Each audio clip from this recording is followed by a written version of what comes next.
নমস্কার বন্ধুরা, সুমিস ফুড ক্রিয়েশনসে আপনাদের সকলকে স্বাগত জানাই। আজ আমি ঢ্যাঁড়সের যে রেসিপিটি তৈরি করব সেটা পেলে ভাতের সাথে আর কিছুই লাগবে না। এই রেসিপিটি সম্পূর্ণ নিরামিষভাবেই আমি তৈরি করব। যে কোনো নিরামিষ দিনে কিন্তু এটা বানিয়ে নেওয়া যেতেই পারে। তাহলে চলুন রেসিপিটি শুরু করি। এই ঢ্যাঁড়সের রেসিপি তৈরি করার জন্য আমি 500 গ্রাম ঢ্যাঁড়স নিয়েছি। এবার এই ঢ্যাঁড়সের সামনের দিকটা আর পিছনের দিকটা কেটে বাদ দিয়ে দুটো টুকরো করে ঢ্যাঁড়সগুলোকে কেটে নেব। আমার সমস্ত ঢ্যাঁড়স কাটা হয়ে গেছে। এবার এই ঢ্যাঁড়সগুলো একটা পাত্রের মধ্যে আমি নিয়ে নিচ্ছি। এবার এই ঢ্যাঁড়সের মধ্যে দিয়ে দিচ্ছি স্বাদ মতো লবণ, সামান্য পরিমাণ হলুদ গুঁড়ো আর সামান্য পরিমাণ লঙ্কার গুঁড়ো।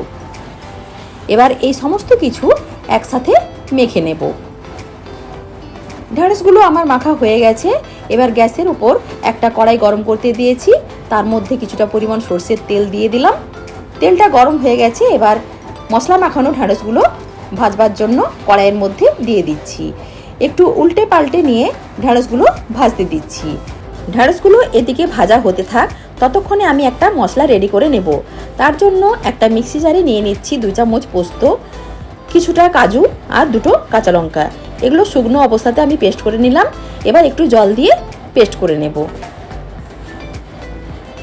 মশলাটা আমার পেস্ট করা হয়ে গেছে। এদিকে আরও একটা মশলা রেডি করে নেব।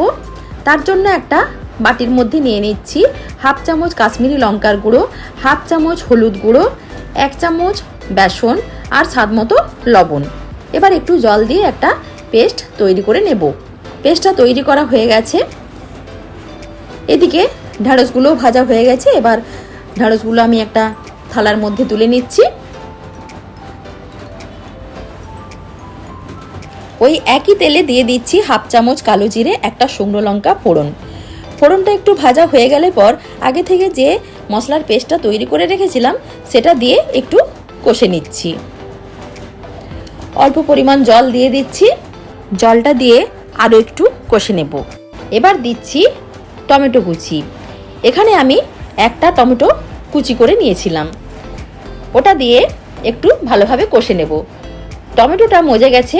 এখন দিয়ে দিচ্ছি আগে থেকে যে কাজু বাদাম আর পোস্তর যে পেস্টটা তৈরি করে রেখেছিলাম সেটা দিয়ে একটু কষে নিচ্ছি। এবার আরও একটু জল দিয়ে দিলাম।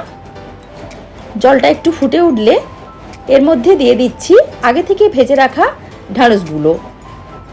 এবার সমস্ত কিছু একসাথে একটু মিশিয়ে নেব। সমস্ত কিছু মেশানো হয়ে গেছে আর মশলাটা ফুটেও গেছে। এবার দিয়ে দিলাম পরিমাণ মতো চিনি। এবার গ্যাসটা অফ করে ওপর থেকে ছড়িয়ে দিচ্ছি কাঁচা সরষের তেল।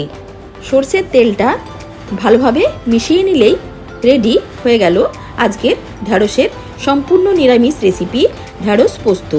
এভাবে আপনারাও কিন্তু বানিয়ে খাবেন, খেতে কিন্তু খুবই ভালো লাগে।